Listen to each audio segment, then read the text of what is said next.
What if I told you that a viral claim about 40% of Social Security calls being fraudulent was completely false? That's right, strap in, because today we're diving into a whirlwind of political spin, misinformation, and the real numbers behind the so-called waste, fraud, and abuse in Social Security. Welcome back, folks. Today's episode is going to shine a spotlight on a rather revealing moment in American politics. We're taking a look at Senator Van Hollen's recent comments. Yes, that Van Hollen, where he unpacks some serious falsehoods about Social Security and its administration. This isn't just about political theater. It's about how misinformation can have very real consequences for the people who rely on Social Security every single day. Now, before we go any further, do me a quick favor. Smash that like button. Subscribe if you haven't already, and let's get into it. So, here's the deal. Senator Van Hollen recently responded to some viral claims that suggested a staggering 40% of calls to the Social Security Administration were from fraudsters. Sounds alarming, right? Well, according to an internal SSA report, that number was grossly exaggerated.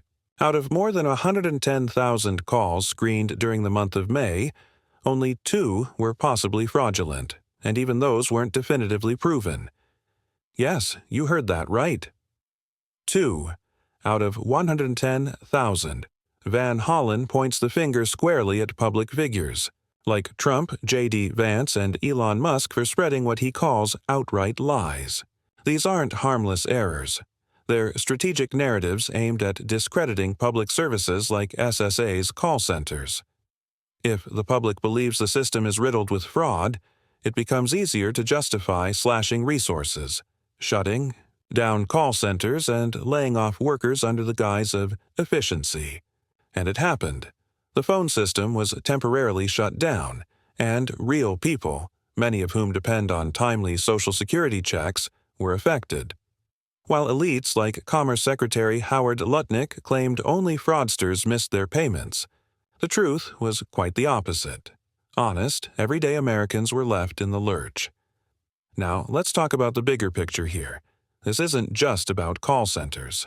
The phrase waste, fraud, and abuse has become the go-to tagline for politicians wanting to gut programs without providing clear evidence or results. When these claims first surfaced, there was talk of saving $2 trillion. Then it was revised to $1 trillion, and then to $150 billion. And now, experts suggest it might only be around $26 billion when you take a closer look at the actual breakdown. That's a big difference. So, what's really going on here? Well, it seems that beyond a few cases of inefficiency, there's been a quiet campaign to reduce the size and scope of government services, sometimes by manipulating the data, sometimes by hiding the real cost of those so-called savings. Because here's the truth. Investigating fraud costs money. It's not free. If you spend millions to chase down fraud but only recover a fraction of that in actual savings, is that really a win? Imagine this. A consultant says they can save your business $200,000 in fraud. You pay them $100,000 to do it. But at the end of the year, they only save you $50,000. That's a bad deal, right? Well, that's exactly the situation the American taxpayer may be facing right now. So here's the challenge to our elected officials. Show us the receipts. Let the American people see the real numbers. Transparency isn't optional. It's essential. If you claim there's widespread fraud in Social Security, prove it. Show us who's abusing the system and how much it's actually costing. Vague numbers and flashy headlines aren't enough anymore. That's it for today's deep dive. Let me know what you think in the comments. Are we being misled under the banner of reform?